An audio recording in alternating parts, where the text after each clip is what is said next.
اعوذ باللہ من الشیطان الرجیم بسم اللہ الرحمن الرحیم رب اشرح لی صدری ویسر لی امری واحلل عقدۃ من لسانی یفقهوا قولی رب یسر ولا تعسر وتمم بالخیر وبک نستعین یا فتاح۔ حدیث کی جو 6 سب سے زیادہ قابل قدر کتابیں ہیں ان میں سے ایک ہیں ابن ماجہ۔ اس کے مصنف محمد ابن یزید ابن ماجہ، ابو عبداللہ محمد ابن یزید ابن ماجہ، سن ہجری 209 میں آپ کی پیدائش ہے اور آپ کی وفات سن ہجری 273 میں۔ قزوین جو آج کل کس ملک میں پڑتا ہے؟ ایران میں پڑتا ہے، وہاں کے یہ رہنے والے تھے۔ قزوین ایران کے ایک دم شمال میں ایک شہر ہے، وہاں کے رہنے والے تھے۔ سنن ابن ماجہ 4341 احادیث کا مجموعہ ہے، 1510 ابواب ہیں اور 32 کتابیں ہیں۔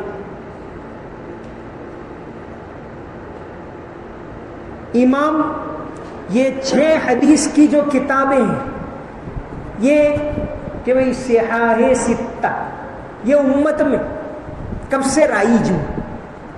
حدیث لکھنے کا سلسلہ تو نبی کریم صلی اللہ علیہ وسلم کے دور سے تھا۔ ظاہر ہے قرآن کے بعد اگر قرآن کی تشریح کوئی چیز ہے تو وہ نبی کریم صلی اللہ علیہ وسلم کی حدیث ہے۔ قرآن نے کہہ دیا ما آتاکم الرسول فخذوہ وما نہاکم عنہ فانتہوا، اور وما ينطق عن الہوى ان هو الا وحی یوحی۔ تو اس لحاظ اگر قرآن متلو ہے تو یہ حدیث ہے وہ بھی غیر متلو وحی ہے۔ ابتدا سے ہی ایک طبقہ ایسا رہا جنہوں نے حدیث کا انکار کیا۔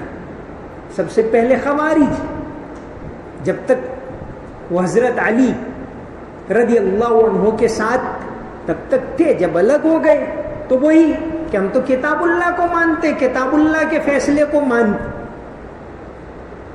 تو بعض لوگوں نے حدیث کے متعلق یہ غلط فہمیاں پھیلانے کی ناکام کوشش کی کہ حدیث ہے وہ تو بہت بعد میں لکھی گئی۔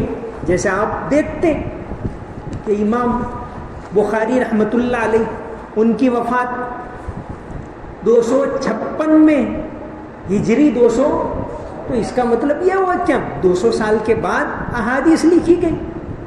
اور ان کے بعد 261 میں وفات امام مسلم رحمۃ اللہ علیہ، اور تیسرے نمبر پر جو وفات کے لحاظ امام ابن ماجہ ہیں، 273 میں ان کی وفات ہوئی۔ تو یہ ایک بہت بڑی غلط فہمی ہے جو پھیلانے کی کوشش کی جاتی ہے کہ احادیث بہت بعد میں لکھی گئی، حالانکہ یہ سراسر غلط ہیں۔ روزے روشن کی طرح یہ بات واضح ہے کہ آپ صلی اللہ علیہ وسلم کے زمانے سے ہی احادیث لکھی گئی۔ بالکل ابتدا میں آپ صلی اللہ علیہ وسلم منع کیا، لیکن اس کی وجہ کہ قرآن اور حدیث دونوں الگ الگ رہیں۔ جب تک یہ سلیقہ، یہ فہم صحابہ کرام میں پیدا نہیں ہوئی تب تک آپ صلی اللہ علیہ وسلم نے منع کیا، ورنہ آپ صلی اللہ علیہ وسلم کے زمانے میں احادیث لکھی گئی. آپ صلی اللہ علیہ وسلم کے زمانے میں ہی کئی مجموعے حدیث جیسے صحیفہ صادقہ کس کی؟ حضرت عبداللہ ابن عمر ابن عاص. صحیفہ صادقہ ان کے پاس آپ صلی اللہ علیہ وسلم کے زمانے میں ہی یہ ایک پورا مجموعہ لکھا ہوا موجود تھا جس کو آپ لکھا کرتے تھے. عمر ابن شعیب جو بار بار راوی آتے ہیں ان کے پوتے عمر ابن شعیب ابن عبداللہ ابن عمر. تو عمر ابن شعیب جو روایت کرتے ہیں وہ جو سلسلے میں آتا ہے وہ ان کے پوتے ہیں. تو صحیفہ صادقہ. اسی طرح ایک بہت بڑی دریافت صحیفہ حضرت ابو ہریرہ جس کو کیا کہتے ہیں؟ صحیفہ حمام ابن منبہ. حضرت حمام ابن منبہ حضرت ابو ہریرہ کے شاگرد تھے. دو بھائی تھے، حمام ابن منبہ اور وہب ابن منبہ. تو حضرت ابو ہریرہ چونکہ روایات سب سے زیادہ کس سے آتی ہے تو حضرت ابو ہریرہ کے جو شاگرد تھے، یہاں تو پھر سب جگہ وہ جمع ہو ہی گئی، لیکن باقاعدہ حضرت ابو ہریرہ رضی اللہ عنہ کا صحیفہ حمام ابن منبہ جو کتابوں میں آیا کرتا تھا کہ یہ ہے، لیکن بہت بعد میں پچھلی صدی میں سیرت اور حدیث کے ایک بہت بڑے محقق ڈاکٹر حمید اللہ نے پہلی مرتبہ اس کو دریافت کی. یہ بھی باقاعدہ پورا مرتب طور پر ان کا صحیفہ حمام ابن منبہ برلن کے اندر سے ان کو ایک نسخہ ملا جرمنی سے اور دوسرا نسخہ ان کو ملا دمشق سے. دونوں کو کمپیئر کر کے ایڈٹ کر کے تصحیح کر کے شائع کیا 1969 میں ڈاکٹر حمید اللہ. 138 احادیث کا مجموعہ ہے صحیفہ حمام ابن منبہ. ساری حضرت ابو ہریرہ کے ڈائریکٹ شاگرد، یعنی ساری احادیث حضرت ابو ہریرہ کی. تو یہ پہلے بھی یہ سے موجود تھے، یہ نہیں کہ یہ اس دور میں شائع ہو. اس کو تو بعد میں بہت اچھے طریقے سے ترتیب دیا گیا، جو محدثین نے ترتیب دیا تقریباً زیادہ تر 3 صدی ہجری کی شروعات میں. تو یہ ترتیب دیا، ورنہ یہ مجموعے بکھرے آپ صلی اللہ علیہ وسلم کے زمانے میں کیا لکھنے کا رواج نہیں تھا؟ بہت بڑھ چڑھ کر تھا. آپ صلی اللہ علیہ وسلم کے تقریباً 104 خطوط ملتے ہیں جو الگ الگ بادشاہوں کو الگ الگ نوابوں کو لکھے تھے. وہ آج بھی دنیا میں کئی مقامات پر تو اوریجنل شکل میں موجود ہیں اور اس کی کاپیاں موجود ہیں. تو آپ صلی اللہ علیہ وسلم کے زمانے میں لکھنے کا رواج تھا اور کئی صحابہ کرام کو آپ نے اجازت دی تھی اور حضرت علی ان کے پاس بھی کئی احادیث لکھی ہوئی تھی. تو احادیث اگرچہ ان لوگوں کا حافظہ بہت زیادہ قوی تھا لیکن لکھنے کا رواج بھی تھا. حضرت عمر ابن عاص عبداللہ ابن عمر لکھا کرتے تھے. حضرت ابو ہریرہ رضی اللہ عنہ عام طور سے زیادہ تر حافظے پر اعتماد کرتے اور سب سے زیادہ انہی سے احادیث مروی. تو احادیث کے سلسلے جیسے قرآن کے سلسلے میں سب سے پہلے غلط فہمیاں پھیلانے کی شروعات ہوئی صلیبی جنگوں کے زمانے میں. رابرٹ کیٹن اس نے سب سے پہلے 1143 میں قرآن کا ترجمہ کیا. وہی صلیبی جنگوں کے دور میں صلاح الدین ایوبی سے سمجھیے کچھ ان کے والد کے زمانے کے دور میں. تو رابرٹ کیٹن نے سب سے پہلا قرآن کا ترجمہ لیٹن زبان میں کیا اور مقصد کیا؟ غلط فہمیاں پھیلانا. تو احادیث کے سلسلے میں بھی غلط فہمیاں بڑے پیمانے پر پھیلائی گئی لیکن یہ سلسلہ بعد میں شروع ہوا. تقریباً 18ویں اور بلکہ 19ویں صدی کے اندر اس کا ایک بہت بڑا غلط فہمیاں پھیلانے والا، جیسے سیرت سے متعلق غلط فہمیاں بہت پھیلائی گئی، قرآن سے متعلق پھیلائی گئی. رابرٹ کیٹن سے لے کر تقریباً 40 یورپین لوگ، 40 تو انگریز، رابرٹ کیٹن نے تو لیٹن میں ترجمہ کیا، 40 قرآن کے ترجمے انگریزی میں ہوئے اور غیر مسلموں کی. کل ڈاکٹر عبد الرحیم خدوائی انہوں نے ایک کتاب لکھی ہے قرآن کے تراجم سے متعلق، 120 ترجموں کے بارے میں انہوں نے بحث کی، اس میں 40 غیر مسلموں کے ترجمے، اور زیادہ تر کیا یہی غلط فہمیاں پھیلانا. تو یہ اسی طرح احادیث کے سلسلے، سیرت کے سلسلے میں غلط فہمیاں پھیلانے کا کام بہت سے لوگوں نے کیا. اس میں پیش تھا ولیم میور، جو اتر پردیش جس کو آج کل ہم کہتے ہیں وہاں کا گورنر تھا. ولیم میور نے ایک کتاب 4 ضخیم جلدوں کے اندر لکھی، life of Muhammad. U P کا گورنر تھا، یونائٹڈ پروونس جس کو اتر پردیش کہتے ہیں آج کل. لائف آف محمد، اور دیکھا تو سارا غلطیوں کا مجموع. کہنے کو تو ایک تحقیقی کتاب سیرت کے بارے میں، لیکن مقصد کیا؟ غلط فہمیاں پھیلانا. سر سید احمد خان کے سامنے جب یہ کتاب گئی تو ان کو، حالانکہ سر سید احمد خان کو بہت زیادہ ماڈرنسٹ کہا جاتا ہے، وہ خیالات بہت زیادہ ان کے ماڈرن کہے جاتے، لیکن جب یہ کتاب ولیم میور کی ان کے پاس پہنچی تو سر سید کو بھی بہت زیادہ دکھ ہوا کہ ایسی غلط فہمیاں پھیلائی جاتی. بلکہ ان کے جو الفاظ ہیں کہ اگر میں نے اس کا جواب نہیں دیا تو کل قیامت کے دن اپنے نانا کو کیا منہ دکھاؤں گا. تو وہ باقاعدہ جب ان کو پتہ یہ کتاب پڑھی تو ان کو بتایا گیا کہ یہ تو ایک کتاب ہے، ایسے تو یورپ سے سینکڑوں کتابیں لکھ کر شائع کی جاتی. تو یہاں سے سفر کر کے وہ گئے لندن، اس زمانے میں 1867 میں گئے، اور وہاں جا کر اس طرح کی جتنی کتابیں لکھی گئی وہ جمع کی. کوئی جرمنی، وہاں برطانیہ میں تو جتنی لائبریری میں موجود تھی وہ سب، اور اس کے علاوہ کچھ کتابیں مصر سے، جرمنی سے چھپی تھی، فرانس سے چھپی تھی، وہ سب وہاں منگوائی، اور وہاں 2 سال رہ کر ان کا مطالعہ کر کے ان غلط فہمیوں کا جواب دیا. وہیں سے انگریزی میں چھپی، اور یہاں آنے کے بعد پھر وہاں سے انگریزی میں 1870 میں، اور یہاں آنے کے بعد اس کو اردو میں چھپوایا، خطبات احمدیہ، جس میں انہوں نے یہ غلط فہمیوں کا جواب دیا سیرت کے بارے میں. تو احادیث کے بارے میں غلط فہمیاں پھیلانے پیش تھا گولڈ زہر، جرمنی کا تھا، اور لیڈن یونیورسٹی میں پروفیسر. قرآن کے بارے میں تو بہت پہلے سے چل رہا تھا، پھر سیرت کے بارے میں چلا، لیکن احادیث کے بارے میں غلط فہمیاں پھیلانا یہ مغربی لوگوں نے پچھلی تقریباً 1.5 صدی سے ہی شروع کیا.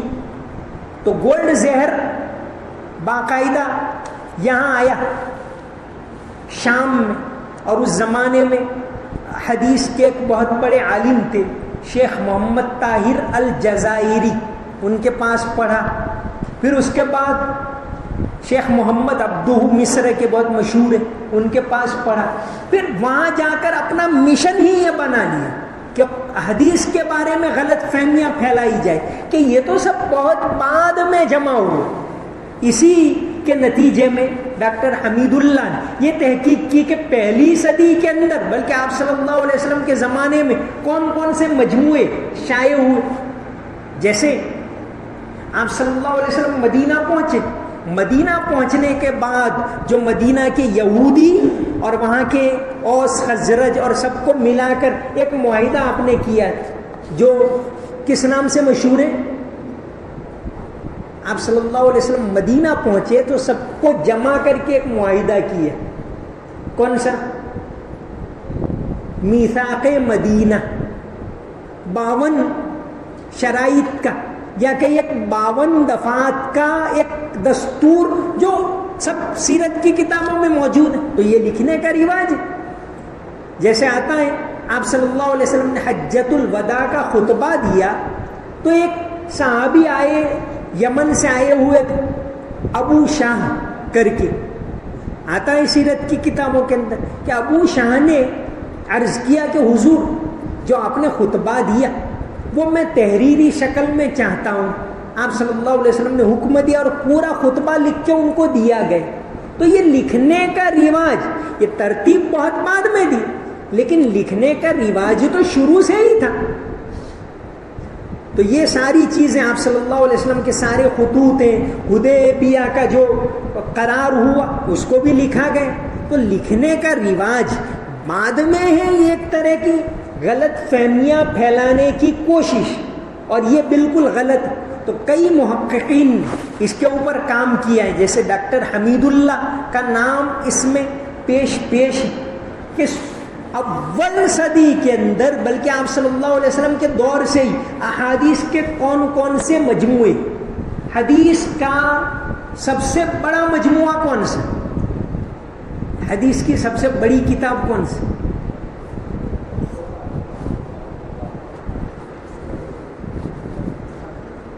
بخاری شریف.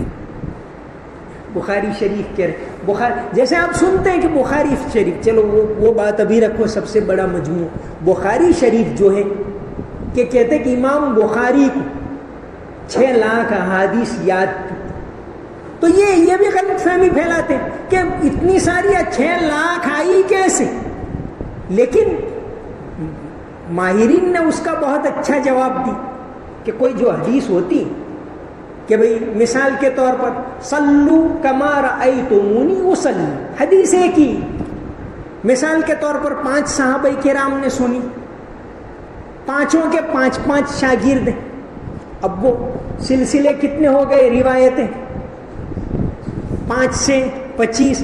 اگر ان 25 کے 5 شاگرد ہیں تو 25 کے ہو گئے، تو یہ حدیث ایک ہے، ہو گئی کتنی؟ 125. تو کئی لاکھ ہیں وہ اس طرح ہوتی. یہ نہیں کہ بھئی 5 لاکھ 6 لاکھ ہیں تو الگ الگ 6 لاکھ. محدثین کے یہاں حدیث اگر ایک ہی ہے لیکن الگ الگ سلسلے سے آئی ہے، تو وہ اگر 125 سلسلوں سے آئی ہو تو 125 کہلائے گی. تو اس طرح 6 لاکھ تھی اور اس میں کوئی شک نہیں. اس طرح تو سیرت کے بارے میں یہ غلط فہمیاں پھیلانے والا تو ولیم میور تھا پیش. احادیث کے بارے میں گولڈ زہر، تو گولڈ زہر نے جیسے اس نے کیسی غلط فہمیاں پھیلائی کہ احادیث، موضوع احادیث جو وضع کی گئی خاص طور سے بنو امیہ اور یہ بنو عباس کے جو اختلافات، جیسے وہ گولڈ زہر ایک مثال لکھتا ہے کہ حدیثیں کیسے نعوذ باللہ کیسے بنائی گئی. وہ حدیث ہے کہ لا تشد الرحال الا الى 3 مساجد، کہ اگر سفر کر سکتے ہیں تو 3 مسجدوں کے لیے. بالکل حدیث کی تمام کتابوں کے اندر یہ موجود ہے، لیکن وہ یہ بیان کرتا ہے واقعہ ٹھیک ہے، اس کی تعبیر غلط کرتا ہے. حضرت عبداللہ ابن زبیر رضی اللہ عنہ جب گورنر، بلکہ ایک لحاظ سے آپ خلیفہ یا امیر کے عہدے تک پہنچ گئے، تو بنو امیہ سے ان کے اختلافات، تو یہ لکھتے ہیں کہ یہ حدیث، کیونکہ یہ بات یہاں تک صحیح ہے کہ بنو امیہ نے یہ حدیث بیان کی، محمد ابن شہاب زہری، کہ یہ حدیث کہ بھئی بنو امیہ نے ان سے درخواست کی، کس سے؟ محمد ابن شہاب زہری سے، کہ بھئی اگر لوگ حج میں گئے تو وہاں تو خطبہ دینے والے کون ہیں؟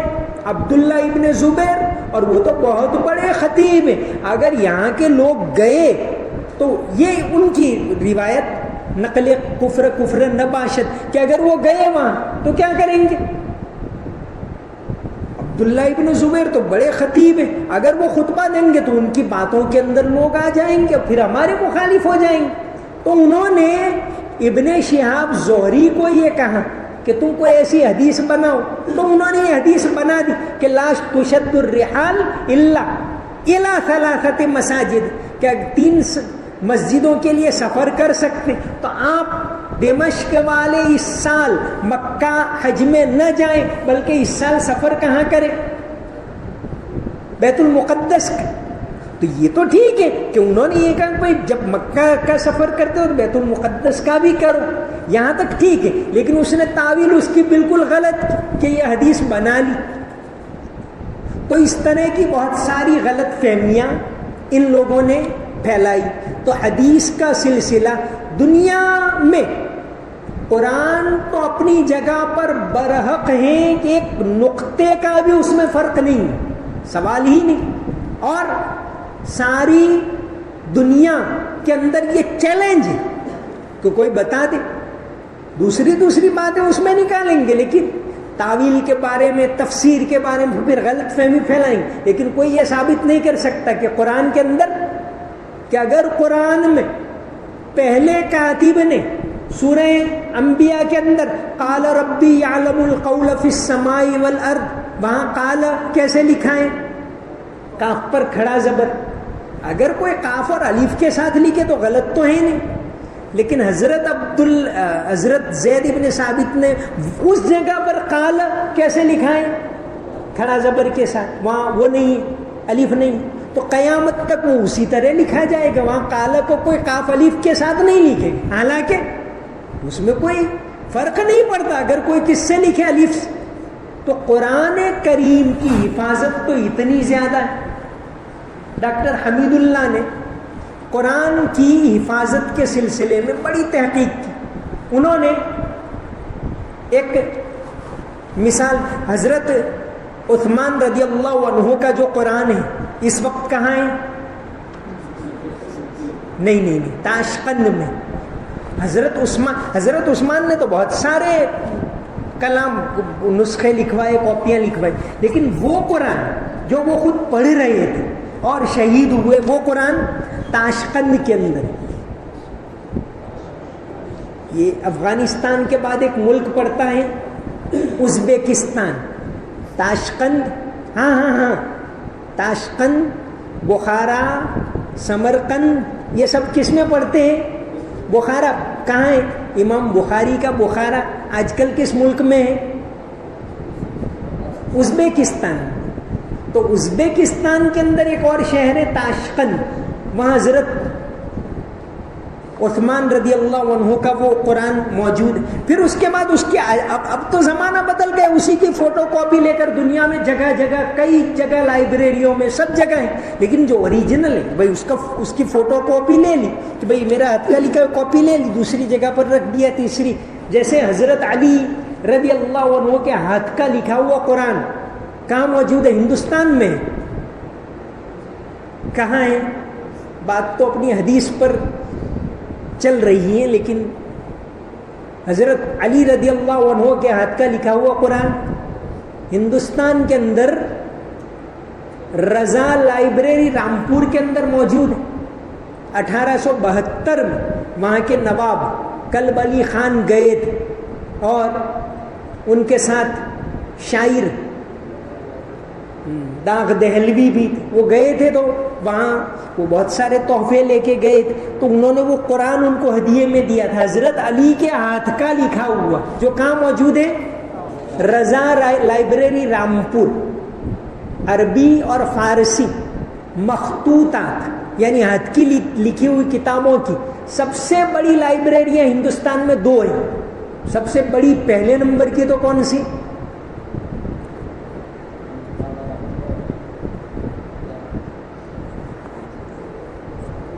خدا بخش لائبریری پٹنہ، اور دوسرے نمبر پر رضا لائبریری رامپور. تو رضا لائبریری کے عربی فارسی مخطوطات یعنی ہاتھ کی لکھی ہوئی کتابوں کی سب سے بڑی لائبریری خدا بخش اورینٹل لائبریری پٹنہ بہار کے اندر، اور یہ رضا لائبریری رامپور بڑی بڑی بڑی لائبریری ہے. تو رضا لائبریری کے اندر حضرت علی کے ہاتھ کا لکھا ہوا قرآن. جب 2016 کے اندر ہمارے پرائم منسٹر 2016 میں ایران گئے تھے تو یہ اس قرآن کی فوٹو کاپی لے کے گئے تھے کہ بھئی حضرت علی کے ہاتھ کا ہے، اور وہ امام خامنائی کو ایران کے جو روحانی پیشوا ہیں ان کو یہ قرآن دیا تھا، یہ کاپی. اور ہندوستان کے اندر جو مسجد ہیں آپ صلی اللہ علیہ وسلم کے دور کی بنی ہوئی کیرل کے اندر، اس کا ماڈل بنا کر لے کے گئے تھے جب 2016 میں ہی سعودی عرب گئے تھے، اور وہ ماڈل دیا تھا شاہ سلمان. تو حدیث کے سلسلے میں غلط فہمیاں پھیلانے کے اندر یہ پیش گولڈ زہر. اور دوسرے نمبر پر ہیں جوزف شاخت، دونوں جرمن ہیں، اور دونوں نے یہ گولڈ زہر تو جب شیخ محمد عبدو کے پاس سے پڑھ کے گیا اس کے بعد تو سارے کام چھوڑ دیے، صرف اور صرف پوری زندگی نکال دی حدیث کے لیے. لیکن کیا یہی غلط فہمیاں پھیلانے کا کام. تو حدیث کے سلسلے میں انہوں نے بھی بہت بڑے بڑے کارنامے انجام دیے. تو حدیث کے بارے میں ڈاکٹر حمید اللہ کی تحقیقات بہت اچھی.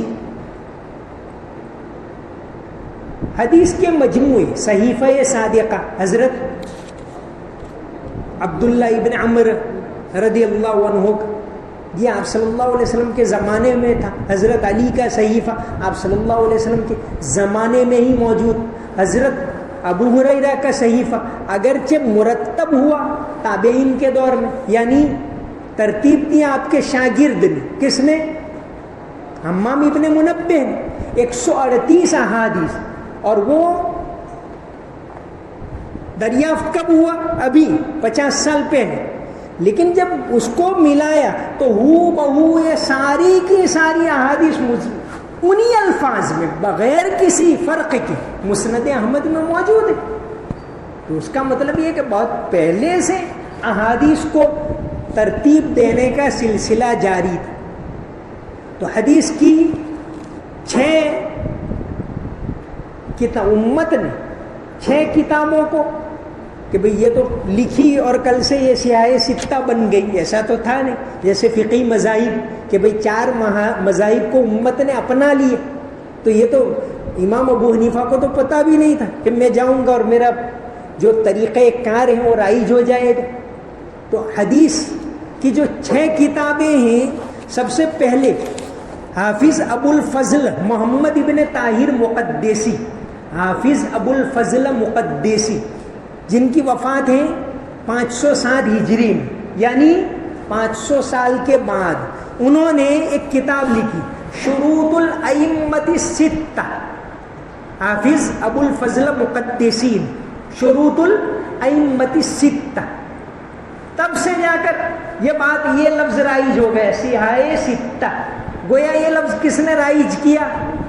حافظ ابو الفضل مقدسی. اور کتاب ان کی تھی شروط الائمۃ الستہ. سب سے پہلے 4 کتابوں کو لوگوں نے اپنایا جن کو الاصول الاربعہ کہا جاتا ہے. اس وقت سیاہ کا لفظ رائج نہیں تھا. الاصول الاربعہ. پھر بعد میں اس کے اندر ترمذی کو بھی شامل کیا گیا تو اب یہ لفظ رائج تھا الاصول الخمسہ، یعنی 5 بنیادی کتاب. لیکن سیاہ کا لفظ، سیاہ ستہ کا لفظ سب سے پہلے کس نے استعمال کیا؟ حافظ ابو الفضل مقدسی نے. انہوں نے ایک کتاب لکھی شروط الائمۃ الستہ. اور پھر یہ امت کے اندر یہ بات رائج ہو گئی کہ سب سے زیادہ حدیث کے قابل اعتبار مجموعے یہ 6 ہیں. حدیث کا سب سے بڑا مجموعہ کون سا؟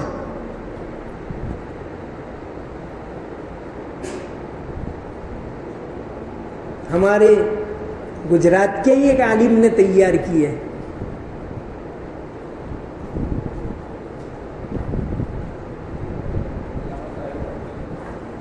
کنز العمال، 46,624 احادیث کا مجموعہ ہے. اور یہ کس نے تیار کیا؟ شیخ علی متقی برہان پوری گجراتی. اصل تو پیدائش تو ان کی کہاں ہوئی تھی؟ برہان پور میں، لیکن پھر آ کر بس کے محمود بیگڑا کے خاص درباری تھے وہ، بعد میں چلے گئے حرم شریف، اور وہاں جا کر یہ حدیث کا مجموعہ ساری کتابوں کی تحقیقات کر کے ایک الگ مجموعہ تیار کیا. کون سا؟ کنز العمان، جو 46,000 احادیث کا مجموعہ، جس کو حدیث کا سب سے بڑا مجموعہ کہا جاتا ہے. 46,624. آج کل اب حدیث کو کوڈ دیتے، پہلے زمانے میں یہ نہیں تھا. پہلے زمانے میں یہ حدیث امام بخاری نے فلاں کتاب میں یا فلاں باب میں ذکر کی ہے، اتنا ہوتا. آج کل اب یہ انٹرنیشنل کوڈ ہے کہ بخاری شریف حدیث نمبر 2351، ترمذی حدیث نمبر 1515. اس طرح احادیث کو نمبر دیے گئے. ویسے شروع میں اس کی مخالفت بھی قرآن میں بھی جس طرح بہت ساری کہ بھئی آیتوں کی ترتیب ہے، رکوع کی ترتیب ہے. شروع میں تو پارے نہیں تھے، شروع میں کون سی ترتیب تھی؟ سورت اور منزل. پاروں کی ترتیب تو کئی صدیوں کے بعد آئی. تو اس طرح احادیث میں بھی آج کل جو حوالہ دینے کا طریقہ ہے وہ کیا ہے؟ حدیث نمبر دیتے کہ بھئی انما الاعمال بالنیات، تو کبھی کون سی حدیث، تو کہ بخاری شریف حدیث نمبر فلاں. کوئی بھی حدیث ہو کہ صلو کما رأیتمونی اصلی، کہاں؟ تو پہلے رواج یہ تھا کہ بخاری کتاب الصلاۃ فلاں باب اس طرح حوالہ دیتے. اب آج کے زمانے میں حوالہ کیسے دیتے ہیں؟ بخاری شریف حدیث نمبر یہ. اب یہ آج کل یہ طریقہ زیادہ رائج ہو گئے. بہرحال تو امام محمد ابن یزید ابن ماجہ، یہ تو مشہور کس نام سے ہوئے اور کتاب بھی مشہور ہوئی ابن ماجہ. اصل تو ان کا نام کیا تھا؟ محمد. ان کے والد کا نام یزید، محمد ابن یزید، اور ابو عبداللہ کے نام سے مشہور. لیکن شہرت پائی کس نام سے؟ پہلے زمانے دادا کے نام سے بھی بعض لوگ مشہور ہوتے. تو ابن ماجہ، بعض کہتے ہیں کہ ان کے دادا کا نام تھا، بعض کہتے ہیں کہ ان کا خود کا لقب تھا، بعض کہتے ہیں کہ نہیں ان کی ماں کا نام. بہت سے لوگ کہ محمد ابن ماجہ، محمد ابن یزید، یزید تو کون؟ باپ، اور ابن ماجہ یعنی ماجہ کا بیٹا. تو بہت سے لوگ یہ کہتے ہیں کہ ماجہ جو ہے وہ کیا ہے؟ ان کی ماں کا نام. بعض ابھی اس کی حقیقت پوری طرح نہیں کھلی کہ ماجہ حقیقت میں کیا ہے، کیا دادا کا نام تھا یا ماں کا نام تھا یا خود ان کا لقب تھا. لیکن بہرحال وہ مشہور اسی نام سے ہوئے، اور پیدائش ہے 209 ہجری اور وفات 273 ہجری کے اندر. 4341. آج کل جو حدیث کا کوڈ نمبر دیتے ہیں اس کے مطابق 4341 احادیث، 4341. اور ابواب 1510 ہیں، کتب 32 ہیں. اور اس کے خصوصیات میں سے، ابن ماجہ کی خصوصیات میں سے ایک سب سے بڑی خصوصیت یہ کہ انہوں نے مقدمہ جو لکھا ہے، پورا مقدمہ الگ سے نہیں لکھا، حدیث وہی مقدمہ، 266 احادیث کا مقدمہ ہے. گویا اس کا پیش لفظ کہیے، مقدمہ کہیے، اور یا کتاب ہی کہیے.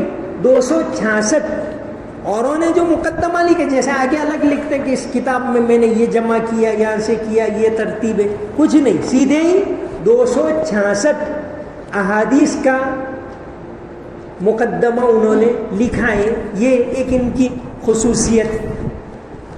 اسی طرح کل جو 4341 یعنی 4341 احادیث ہیں، ابن ماجہ کے اندر 5 ثلاثیات ہیں. امام بخاری شریف کے اندر ثلاثیات کتنی ہیں؟ 22. ابن ماجہ میں 5. بخاری کے بعد سب سے زیادہ اگر ثلاثیات ہیں تو ابن ماجہ میں، اور ابو داؤد شریف اور ترمذی شریف، ان میں 3 ابن ماجہ میں 5 ہیں۔ ابن ماجہ کے اندر جو 4300 احادیث ہیں اس میں انہوں نے ایک تو 482 صحیح احادیث کا اضافہ کیا، 482 صحیح، اور 1339 ایسی احادیث ابن ماجہ میں ہیں جو باقی کتابوں میں نہیں، یعنی 1339 احادیث کا انہوں نے اضافہ کیا۔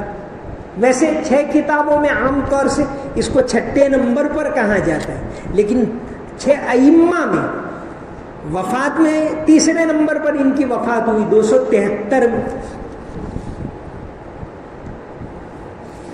ثلاثیات ان کی 5 ہیں، اور مقدمہ 266 احادیث کا ہے۔ وہ مقدمہ وہی سمجھیے کہ یعنی الگ سے مقدمہ نہیں، احادیث کے ذریعے ہی مقدمہ لکھا، یہ ان کی خصوصیات ہیں۔ تو اب شروع کریں اس کو۔ بسم اللہ الرحمن الرحیم پڑھو۔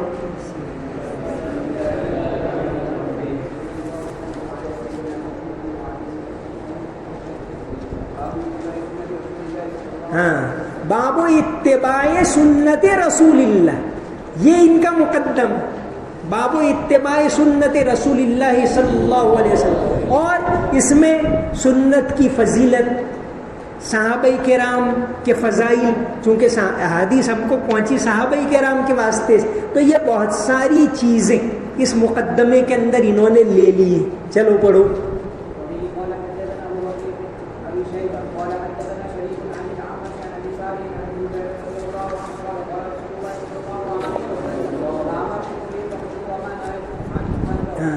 ما امرتکم به فخذوه وما نہیتکم عنہ فانتہوا، سب سے پہلی یہی بات کہ میں وما ينطق عن الهوى ان هو الا وحی یوحى، آپ صلی اللہ علیہ وسلم نے جو بھی فرمایا وہ اللہ تبارک و تعالیٰ کے اشارے سے یا اللہ کے فرمان سے آپ نے فرمایا، تو میں جو دوں وہ لے لوں۔ قرآن کی آیت بھی ہے، کیا ہے؟ ما آتاکم الرسول فخذوه وما نہاکم عنہ فانتہوا، تو پہلی حدیث یہی ہے۔ حضرت ابو ہریرہ رضی اللہ عنہ سے مروی ہے کہ آپ صلی اللہ علیہ وسلم نے فرمایا، میں تم کو جس بات کا حکم دوں بس تم اس کو مضبوطی سے پکڑ لو، اور جس سے میں تم کو روکوں بس تم اس سے باز آ جاؤ۔ چلو پڑھو، ان کو پڑھنے دو۔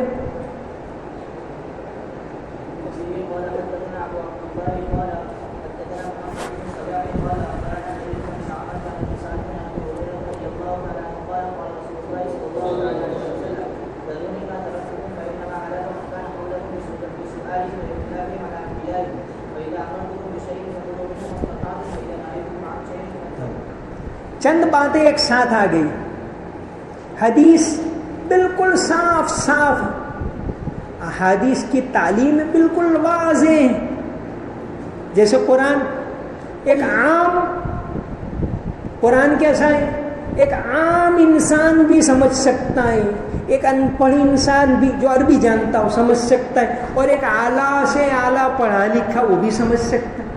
قرآن کی مثالیں ایسی جیسے اللہ کی توحید کے اوپر قرآن کی ایک آیت ہے، وَإِنَّ لَكُمْ فِي الْأَنْعَامِ لَعِبْرَةً، تمہارے لیے جانوروں کے اندر سبق آموز باتیں ہیں۔ پھر آگے فرمائے نُسْقِيكُم مِّمَّا، کہ بھئی غور کرو، نُسْقِيكُم مِّمَّا فِي بُطُونِهِ مِن بَيْنِ فَرْثٍ وَدَمٍ، کہ اس کے پیٹ میں تو کیا ہوتا ہے؟ گوبر ہوتا ہے، وَدَمٍ خون ہوتا ہے، لَبَنًا خَالِصًا سَائِغًا لِلشَّارِبِينَ، ایک عام بالکل دیہاتی اس کو بھی اگر غور کرے تو سمجھ میں آ جائے اللہ کی قدرت کہ بھئی یہ ہو کیا رہا ہے. اس جانور کو ہم کاٹیں تو اس کے اندر سے تو گوبر نکلتا ہے, خون نکلتا ہے, لیکن اس سے صاف شفاف خالص دودھ نکلتا ہے. تو اسلام کی تعلیم ایسے, اب وہ چاہے وہ ایک ان پڑھ ہو وہ بھی اس کو سمجھ لے گا, وہ ایک اعلیٰ سے اعلیٰ ایجوکیٹڈ ہے وہ بھی سمجھ لے گا, ایک سائنٹسٹ ہے وہ بھی اس کے اوپر ریسرچ کرے گا. تو احادیث بھی یہ ہے. تو کیا فرمایا کہ غیر ضروری زائد سوالات مت پوچھو. ضروری ما ترکتکم, تمہارے پاس جو میں نے چھوڑا ہے, الماء یہاں کیا ہے موصول ہے کہ جو میں نے تمہارے لیے چھوڑا ہے اس کو تھام لو. فَإِنَّمَا هَلَكَ مَنْ كَانَ قَبْلَكُمْ بِسُوَالِهِمْ وَاخْتِلَافِهِمْ عَلَىٰ أَنْبِيَائِهِمْ کہ بال سے کھال مت نکالو ورنہ گمراہ ہو جاؤ. دین کی تعلیم صاف صاف واضح, اس کے اوپر عمل کرو. پھر اس کے بعد فرمائے فَإِذَا أَمَرْتُكُمْ بِشَيْءٍ فَخُذُوا مِنْهُ مَا اسْتَطَعْتُمْ. یہ بھی یہاں زائد, کیونکہ ہر ایک کے بس کی بات نہیں. ایک آدمی بہت آسانی سے 50 نفل پڑھ سکتا, اور ایک آدمی ایسا بھی ہے جس کو فرض بھی بیٹھ کر پڑھنی پڑتی. اس لیے یہاں زائد لفظ کیا آیا مستطاعت, کہ جتنا تمہارے بس میں ہے اتنا کر لو. بہت ساری باتیں آ گئی. ذرونی ما ترکتکم, میں نے تمہارے لیے جو چھوڑا ہے اس کو اپنا لو, تھام لو. فَإِنَّمَا هَلَكَ مَنْ كَانَ قَبْلَكُمْ بِسُؤَالِهِمْ لَا تَسْأَلُوا عَنْ أَشْيَاءَ إِن تُبْدَ لَكُمْ تَسُؤْكُمْ. کہ جب ایک صحابی نے آپ صلی اللہ علیہ وسلم نے جب حج کے بارے میں فرمایا کہ حج تمہارے اوپر فرض, تو ایک صحابی نے نادانستہ طور پر پوچھ لیا کہ اللہ کے نبی ہر سال, تو آپ صلی اللہ علیہ وسلم ناراض ہو کہ غیر ضروری سوالات. حدیث میں ایک طرف تو یہ تعلیم ہے کہ انما شفاء العی السؤال, کہ جو علم کا پیاسا ہے اس کی پیاس کہاں بجھے گی, سوال پوچھے گا تو سامنے والا جواب دے گا, علم میں اضافہ ہوگا. قرآن میں جگہ جگہ یسألونک عن الروح یسألونک عن الیتامى. تو سوال پوچھنا یہ تو ایک اچھی بات ہے, لیکن وہ سوال جاننے کے لیے, سامنے والے کا امتحان لینے کے لیے نہیں, اپنے مطلب کی بات نکلوانے کے لیے نہیں, سامنے والے کو ذلیل کرنے کے لیے نہیں. علم ایک جذبہ ہو اس سے پوچھو تو ٹھیک ہے, اس کے لیے تو کیا فرمایا فاسألوا اہل الذکر ان کنتم لا تعلمون. لیکن جو روکا گیا ہے غیر ضروری سوالات سے, بال میں سے کھال نکالنے سے, یہ نہیں, یہ تو یہاں یہ بات بھی. اور فرما دیا کیا فَإِذَا أَمَرْتُكُمْ بِشَيْءٍ فَخُذُوا مِنْهُ مَا اسْتَطَعْتُمْ, کہ تم سے ہو سکے اتنا کر لو. وَإِذَا نَهَيْتُكُمْ عَنْ شَيْءٍ فَانْتَهُوا, جس سے روکو باز آ جاؤ. شریعت بالکل صاف صاف ہے. وَمَا جَعَلَ عَلَيْكُمْ فِي الدِّينِ مِنْ حَرَجٍ. چلو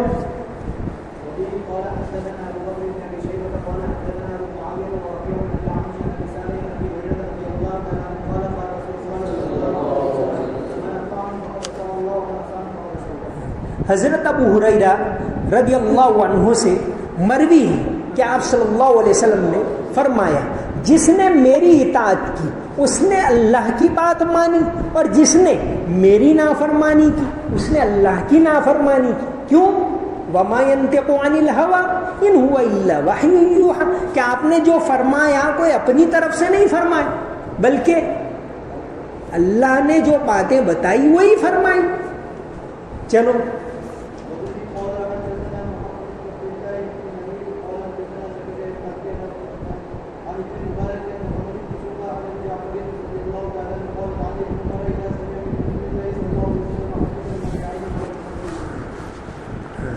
کہ حضرت ابن عمر اور بہت سارے صحابہ کرام جیسے مستقل آگے باب آ رہا, حدیث کو بیان کرنے میں بہت زیادہ احتیاط کرتے.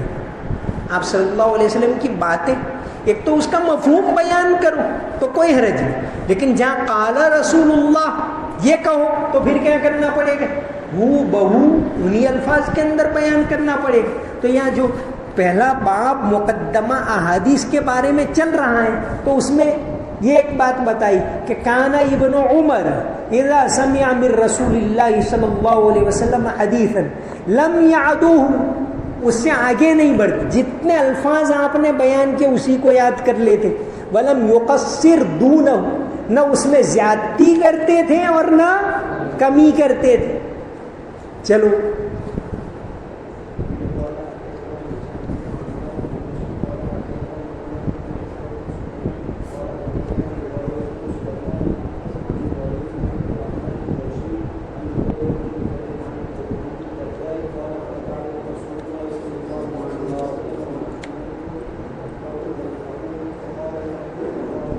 الفقر تخافون، جیسے اللہ شیء اللہ خیر مما یشرکون، تو یہاں استفہامیہ ہے.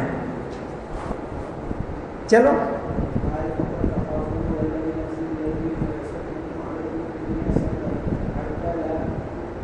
یزیغ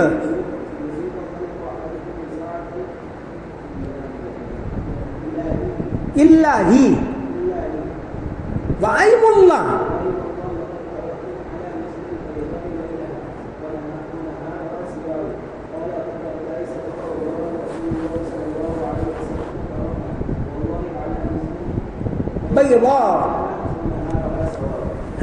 کہ حضرت ابو الدرداء بیان کرتے ہیں. یہاں بیان تو یہی کرنا ہے کہ شریعت صاف ہے، واضح ہے، آپ صلی اللہ علیہ وسلم کی تعلیمات بالکل روزے روشن کی طرح عیاں ہیں، اس میں نہ کمی ہے نہ زیادتی. لیکن یہاں بیان اس طرح کرتے ہیں کہ حضرت ابو الدرداء بیان کرتے ہیں کہ ایک مرتبہ آپ صلی اللہ علیہ وسلم آئے وَنَحْنُ نَذْكُرُ الْفَقْرَ وَنَتَخَوَّفُ، کہ غربت کا تذکرہ کر رہے تھے. غربت کتنی زیادہ تھی صحابہ کرام نے، اور خود آپ صلی اللہ علیہ وسلم اتنی تکلیفیں جھیلی کہ کھانا تک میسر نہیں، کبھی تو پتھر بھی باندھنے پڑے، یہ تکلیفیں تھی، تب جا کر یہ ہم تک پہنچے. تو نذکر الفقر، حضرت علی رضی اللہ عنہ کا وہ واقعہ آتا ہے قرآن میں، وَيُطْعِمُونَ الطَّعَامَ عَلَى حُبِّهِ مِسْكِينًا وَيَتِيمًا وَأَسِيرًا. وہ یعنی اب اس کے بعد پوری صورت ہے، آگے پورا جنت کا تذکرہ ہے. کب؟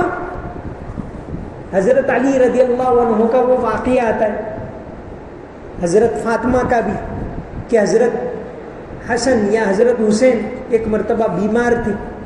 آپ صلی اللہ علیہ وسلم پہنچے، آپ نے اشارہ دیا کہ تم نظر مانو اللہ کے لیے. انہوں نے 3 روزوں کی نظر مانی اور پھر وہ اچھے ہو گئے. کون؟ صاحبزادے. اب روزے رکھنے تھے، دونوں نے روزہ رکھا. شام اب کہ بھئی کھانا پینا تو اتنا ہوتا نہیں تھا، کچھ جو تھے تو روٹی بنا لی. اب مغرب کا وقت قریب تھا کہ ایک مانگنے والا ہے، مسکیناً، ایک غریب آیا کہ بھئی اللہ کے واسطے دے دو، کچھ کھایا نہیں. حضرت علی نے کہا دے دو، وہ روٹی ہے ہم چلا لیں گے اللہ کے لیے. دے دی. پھر افطار کیا پانی سے. ہم تو کیسے افطار کرتے، اوہ 50 طرح کی چیزیں چاہیے. رمضان ہے کیوں کہ بھئی آدمی کم کھائے تو روحانیت حاصل، لیکن سب سے زیادہ لوگ رمضان میں ہی کھاتے ہیں. روزہ تو ہوتا ہے، روزہ ادا ہو جاتا ہے، لیکن اس کی روحانیت جو حاصل ہوتی ہے کب ہوتی؟ آدمی بھوکا رہے تو کم کھائے، بھوکا مطلب کم کھائے. تو اکثر تو یہی ہوتا ہے کہ سب سے زیادہ رمضان میں کھاتے. تو حضرت علی اور حضرت فاطمہ رضی اللہ عنہما نے کیا کی؟ پانی پی کر افطار، دوسرے دن صبح پانی پی کر سحری، دوسرا روزہ رکھا نظر. پھر تھوڑے جو تھے یا میسر آئے، روٹی بنائی. مغرب کا وقت ہوا اور آئے اللہ کی طرف سے ہوتا ہے امتحان. مانگنے والا ہے مسکینن و یتیمن. دوسرے دن ایک یتیم آیا کہ اللہ کے واسطے دے دو, کچھ کھایا نہیں, دے دیا. اور خود یؤثرون علی انفسہم ولو کان بہم خصاصہ. پھر ہو گیا. تیسرے دن ایک قیدی آیا, دے دو اللہ کے واسطے دے دو. تیسرے دن بھی دے دیا. اور افطار کیسے؟ پانی سے.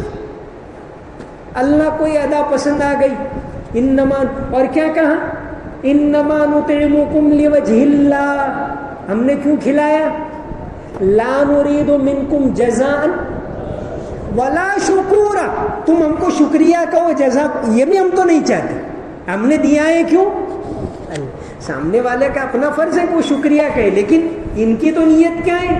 لا نرید منکم جزاء ولا شکورا, کہ شکریہ ادا کریں یہ بھی ہم تو نہیں چاہتے, تھینک یو کہے وہ بھی نہیں چاہتے, وہ تو اس کا شکر. تو پھر اللہ تبارک و تعالیٰ نے فرمایا آگے کہ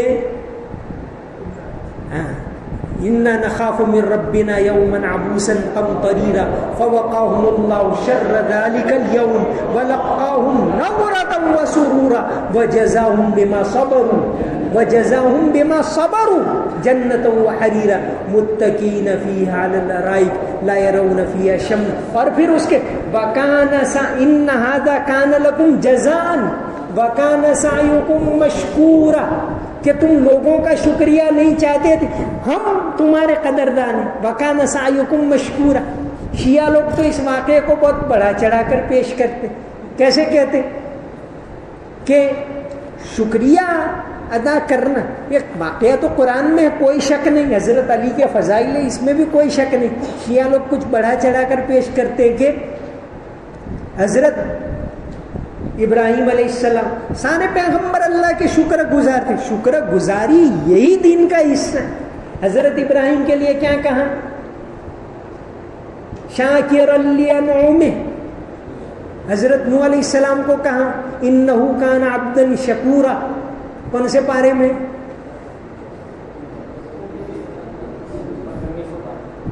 انہ کان عبدا شکورا. 19 نہیں 15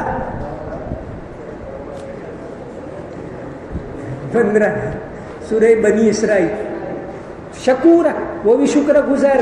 لیکن وہ شیعہ لوگ جو یہاں بیان کرتے کہ جب حضرت علی نے کہا کہ لا نرید منکم جزاء ولا شکورا, تو ان کو تو یہ کہا, کس کو؟ حضرت ابراہیم علیہ السلام کو, کہ ابراہیم اللہ کے شکر گزار. حضرت نوح علیہ السلام کو کہا حضرت نوح علیہ السلام اللہ کے شکر گزار. لیکن اللہ تعالیٰ نے کہا سعیکم مشکورا, ہم تمہارے شکر گزار. کس کے؟ حضرت علی کے. اس طرح بیان. بہرحال قرآن کے اندر واقعہ ہے, کوئی شک نہیں, لیکن وہ اس طرح بیان کرتے. نتخوف الفقر نذکر الفقر ونتخوف, کہ تذکرہ کر رہے تھے کتنی غربتیں, کھانا بھی میسر نہیں وغیرہ وغیرہ. اور آپ صلی اللہ علیہ وسلم آپ پڑھی تو آپ نے کیا فرمایا؟ الفقر تخافو, کہ غربت کا خوف کرتے ہو. یہ تو اللہ تعالیٰ نے آزمائش کے لیے رکھا ہے کہ تم, کیونکہ دین کی بنیاد شکر ہے, اور پہلے صبر اور شکر ہے.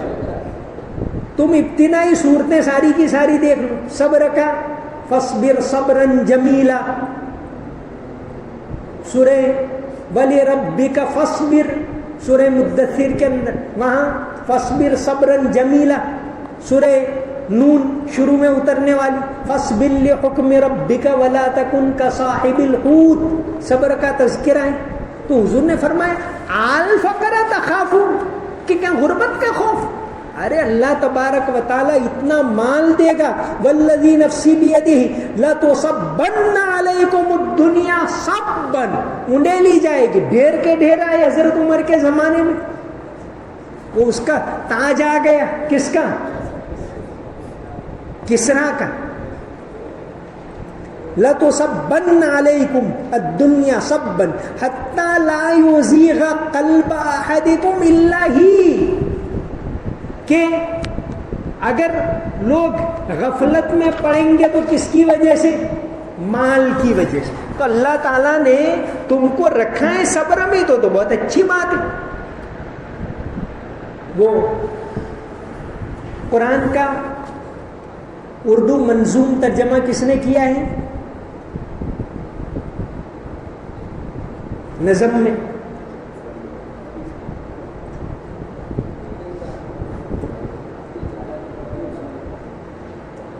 سیماب اکبر آبادی ایک شاعر گزرے، صوفی تھے. مثنوی کا بھی اردو نظم میں ترجمہ کیا انہوں نے، مثنوی مولانا رومی. تو انہوں نے ان کی وہ غزل ہے مشہور ہے، غم مجھے حسرت مجھے وحشت مجھے سودا مجھے، غم مجھے حسرت مجھے وحشت مجھے سودا مجھے، ایک دل دے کر خدا نے دے دیا کیا کیا مجھے. یہ تو پھر اس کے بعد جو ہے ایک دم صوفیانہ شعر. بعض اشعار ایسے ہوتے حضور نے فرمایا نا، ان من البیان لسحرا وان من الشعر لحکمتا. بعض اشعار کیسے ہوتے؟ سونے کے پانی سے لکھنے کے قابل ہوتے. جیسے مومن خان، کتنے بجے اذان؟ 9.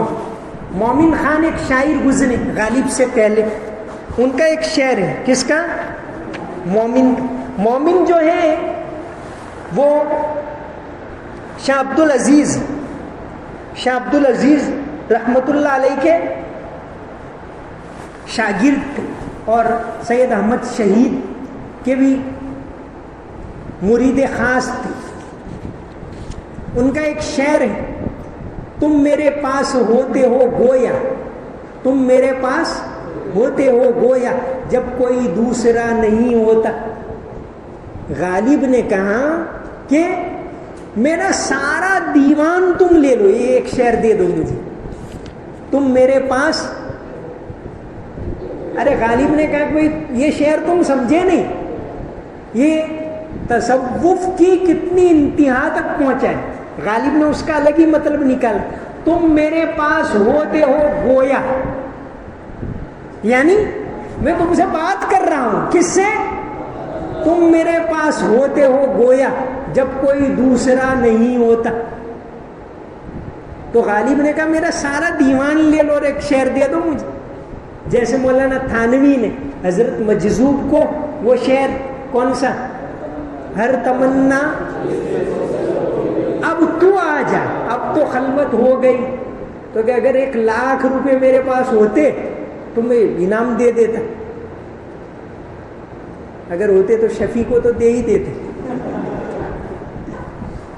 تو ایسا ہی ان کا ہے سیما اکبر آبادی کے. دوسرا، غم مجھے حسرت مجھے وحشت مجھے سودا مجھے، ایک دل دے کر خدا نے دے دیا کیا کیا مجھے.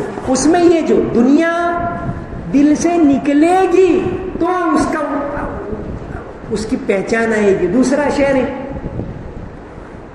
ہے حصول آرزو کا راز ترک آرزو، ہے حصول آرزو کا. کیونکہ غالب نے تو کیا کہا؟ ہزاروں خواہشیں ایسی کہ ہر خواہش پہ دم نکلے، بہت نکلے میرے ارمان لیکن پھر بھی کم نکلے. کیا آدمی سائیکل ہے تو یار بائک آ جائے تو اچھا، اور بائک آ جائے تو کار آ جائے تو اچھا، کار آ جائے تو یار یہ تو پرانی ہے ذرا اچھی آ جائے. تو یہ آدمی کا پیٹ حدیث میں ہے کہ قبر کی مٹی ہی بھرے گی. تو یہ شعر ہے اصول آرزو کا راز ترک آرزو، میں نے دنیا چھوڑ دی تو مل گئی دنیا مجھے، دیکھتے ہی دیکھتے دنیا سے میں اٹھ جاؤں گا. یہ بھی ایک دم صوفیانہ شعر ہے اصول آرزو کا راز ترک آرزو، میں نے دنیا چھوڑ دی تو مل گئی دنیا مجھے. اور